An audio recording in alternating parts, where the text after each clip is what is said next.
It was nearly a year ago when rumors began to swirl that the president's plan for mass deportation wasn't really a plan to deport anyone, but it was more about logistically handling large groups of people for some future purpose, and now we know what it is.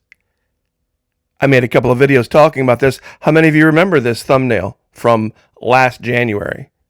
Massive military operation sends thousands to forced labor camps. And a lot of people laughed, oh, Florida Monkey, you're just making that up. Like, no, it doesn't make a lot of sense to spend all of this money unless they had some other ulterior motive. Because simply deporting people doesn't cost that kind of money. How do we know this? Well, we've seen a lot of people from the right saying, hey, wait a minute. When Barack Obama deported 10 million people, nobody said or protested or did anything like this. And they made the same allegations about Bush and Clinton, and they were right. So why would we need huge centers, huge mega buildings to house these people if we were simply planning on deporting them? Well, guess what? We found the buildings. They've been trying to hide it. They've been trying to purchase these buildings and say, well, we're going to use it for an e-commerce, this, that, or the other, and then quietly shift it over to ICE. Something's going on, folks. But real quick, breaking news alert, brand spanking new video over at the Florida Maquis Patreon channel. We touch on this a little bit, but we also talk about something else where there's a logic failure going on in this country. And the best way to create a logic failure is to insert a bunch of emotions into a story that should be just about the facts. That's the heart of psychological operations. It's what they teach in the military. That's what I did in the military many decades ago. I should say many years ago, just a couple decades. But point being, the mind, a beautiful servant, a dangerous master. If you'd like to join us, Florida Monkey Patreon channel, all the links are down in the description. Best part is, whatever God puts on your heart, whatever level you want to sign up at, fully refundable. First 90 days, no questions asked. But without any further delays, let's get right to it. ICE pivots to warehouses. Warehouses identified by ICE to convert into immigration detention facilities. The planned 9,500 beds in Hutchins, Texas, could fit the daily average jail population of all of Dallas County with thousands of beds to spare. Why? Why would this be the case? The DHS has been actively purchasing large industrial warehouses in multiple states, including Maryland and Arizona, to convert them into massive immigration detention facilities. But wait a minute. The Supreme Court just gave the president the go-ahead to use the Aliens Insurgents Act or something like that, Alien Enemies Act, to quickly round up and deport all of these Tren de Aragua gang members, all this MS-13 nonsense. But MS-13 isn't even that big. 13,000 members, maybe. They've purchased 25 of these things, each being able to hold 9,000 people each. You could easily fit the vast majority of what's left of MS-13 in one of them with room to spare. Who are the rest for? You see, sometimes people don't want to hear the truth because they don't want their illusions destroyed. And there is a huge whopper. This is kind of a left-hand turn here. We're going to get back to this thing with the detention centers in a minute. But I have to point this out. And it's so ironic that Tim Kaine asked this question of Marco Rubio. Let's go through this real quick. Tim Kaine, who won the July 2024 Venezuelan presidential election? Marco Rubio states, well, I think the whole world would acknowledge that it was Edmundo Gonzalez. Quick poll, show of hands. Anybody out there ever heard of Edmundo Gonzalez? No. Tim Kaine, who lost that election? Rubio. Maduro. Kaine comes back. And his vice president, Delcy Rodriguez, the administration has made the decision in the aftermath of the attack that Delcy Rodriguez should be leading the country? Now, what's so strange about that? Let's imagine back in 2020 that it had come out that the courts have said, okay, Joe Biden cheated. Let's just hypothetically say that happened. Yep, we've got the information, the smoking gun right here. 2020, Joe Biden completely cheated. We don't recognize him as president. How many of you would be for the courts then saying, well, but we don't have any real proof that Kamala cheated, so we're going to go ahead and just leave her in as president? That's exactly what's just happened in Venezuela. If they really believed Nicolas Maduro didn't win that election, why would they leave his vice president in place? And he also admitted in the same hearing, accidentally admitted, that it was an act of war.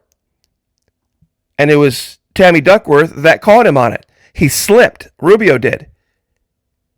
Because he kept talking about these narco-trafficking gangs that are waging war on the United States. It's ridiculous. And she caught him, she said, wait a minute. I thought the administration said that it wasn't a war. It wasn't a constitutional act of war in Venezuela. And then he kind of hem-haws. But I do think it's funny that it was Tim Kaine asking those questions. Because what if it had been the same thing with Hillary? Would you have been fine with Tim Kaine being left in? Well, we got rid of Hillary, so we're just going to have to, I guess, hold our nose and just let Tim Kaine be president back in 2016. No, of course not. You see, here's a logic failure, folks.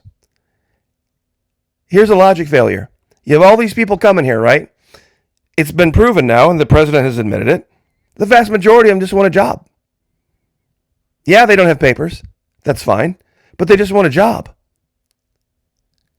Well, how much money does it cost to just either option one, let them work the job, and then either fine the employer or fine them and just let them continue, or let's go by these massive detention facilities, two dozen of them, $85, $90, $100 million each, spend billions and billions of dollars.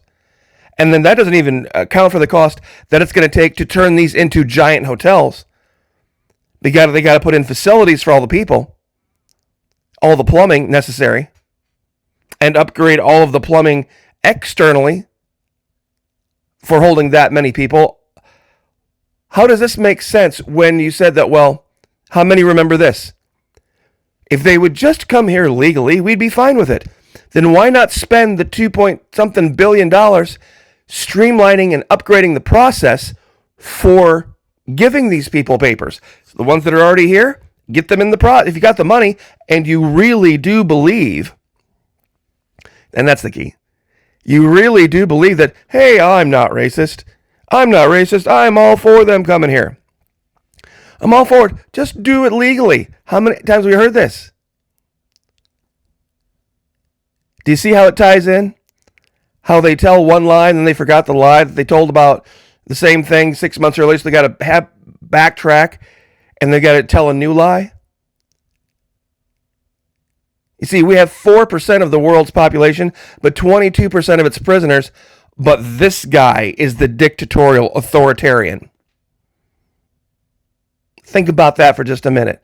We get 4% of the world's population, but 22% of its prisoners. But Nicolas Maduro is the dictatorial authoritarian. The guy who banned pornography in his country, the guy who banned usury in his country, the guy who banned abortion in his country, the guy who banned gay marriage, the guy who's in the new constitution that was written by the party, the PSUV party, with Chavez, says that marriage is between a man and a woman. And there are two genders only. That's in their constitution. Banned the entire trans LGBTQ agenda. This guy is the dictatorial authoritarian? Really?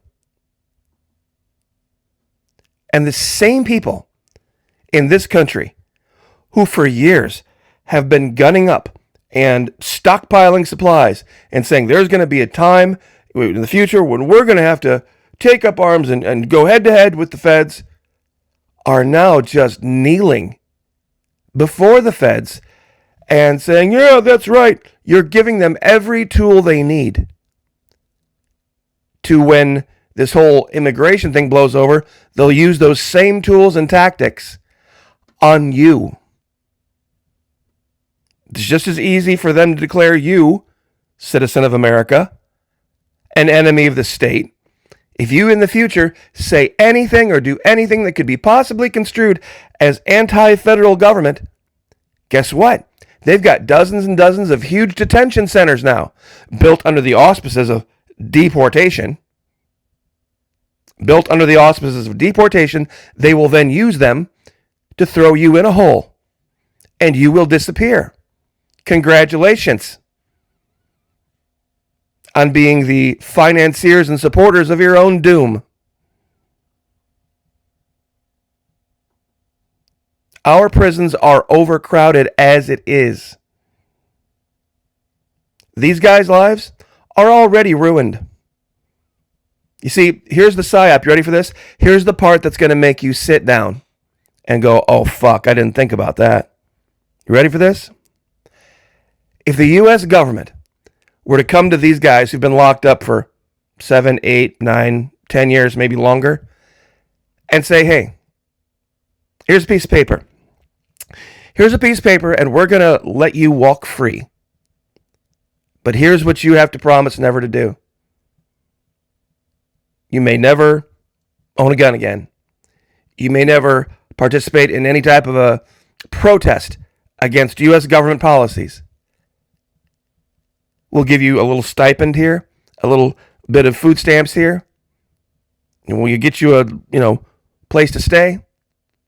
But we need your bed in prison. Now, how many of you think that after 10 years in prison, these guys would be like, you know what? That's fine. I'll be a good little citizen, and I will, if just to be free, just for the privilege of going to the drive-thru at McDonald's and sleeping in my own bed. All of these things you and I take for granted, that's what's going to be dangled in front of the nose of all these prisoners.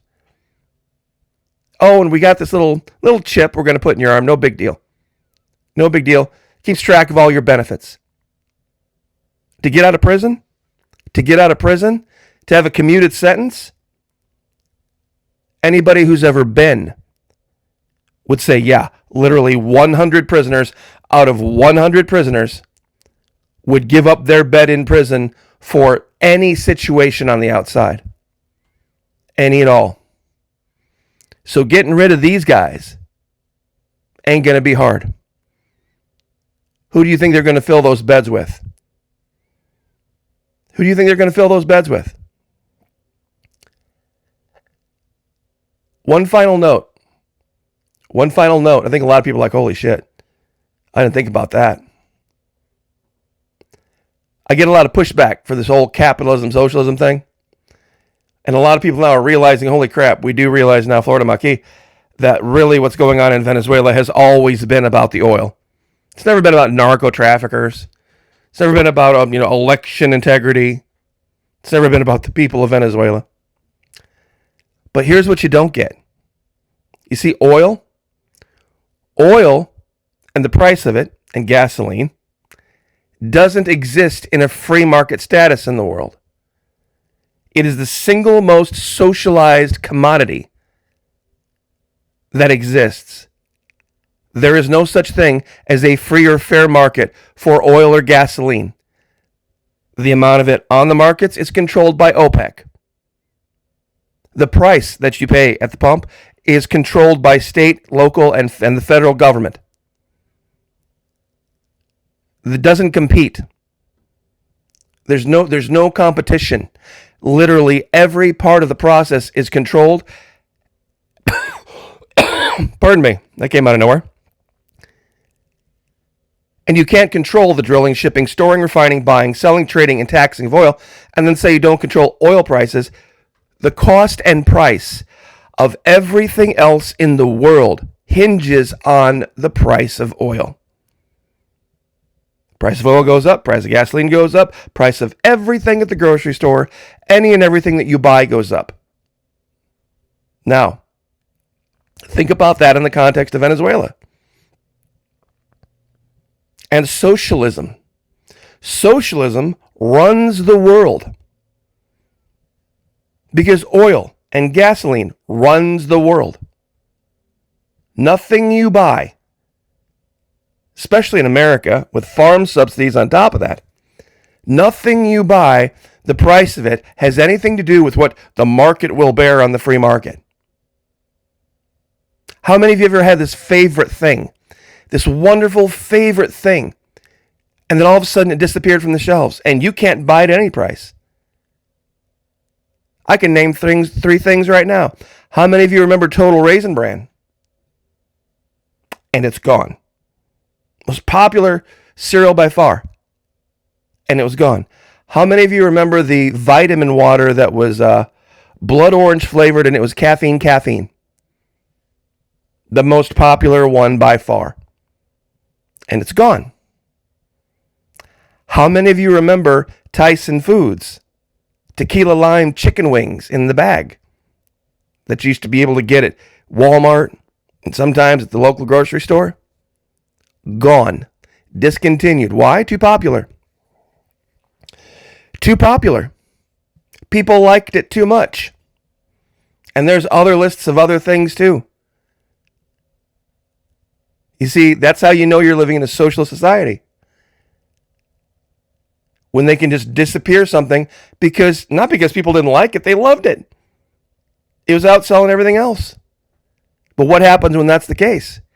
What happens when that's the case is then you have to let the free market take over and say, well, gosh, if there's too much demand for it, we have to let the price go up to reflect that. Well, guess what? They can't do that with those things that are popular. Because if they do that with those things, then people say, well, wait a minute, why are these other things priced differently even though they're the same? And they can't have that because then you'd realize that it was just a big game. OPEC controls all of this. See this guy up here in the upper left hand, the PDVSA? That's the Venezuelan state-run corporation that dealt with all of their oil and revenue issues. Ecuador, theirs was Petroecuador, Aramco, Saudi Arabia, Pemex, Mexico, Petrobras, Brazil, Petroperu. Every nation down there had state-run oil. Why just Venezuela? Because these guys want you to believe they're all competing. And they're not. And those of you that think I'm picking on Trump, he's just the one that's decided to be dumb about it. This is 11 years ago? Coming up on 11 years ago? March 9, 2015, President Obama declared Maduro regime in Venezuela a national security threat. If that's the case, let me see if I can find my picture here. Hold on. Why is Delcy Rodriguez, his number 2, still in charge? Why is the Socialist Party of Venezuela still in charge of the government? I would have loved to have been in this hearing. And somebody give me 3 questions. Give me 3 questions in 5 minutes. That's all I would ask for. Why are the socialists still in charge a month later in Venezuela? Why is the hand-picked vice president still running things in Venezuela? And how can you say on one hand that narco-traffickers are declaring war on the United States and warring against the people of the United States, but then when you take 15% of the deployed naval forces of the United States, hundreds of aircraft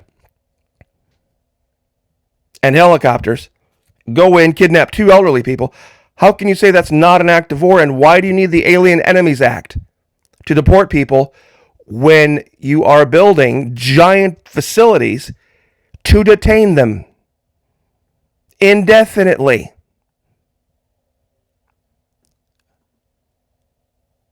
Folks, something else is going on. I want you guys to do the math. Let's just say 8,000. One that said they had one that could house up to 9,500. Let's say for a round number, just to be conservative, do you know what it takes water-wise and logistic-wise to feed 5,000 people? Even, let's just say we're going to really make it a horrible camp and they only get 2 meals a day. They get breakfast and they get dinner. And to deal with the sanitation issues for 5,000 people a day? Do your own math. How many times do you go to the bathroom?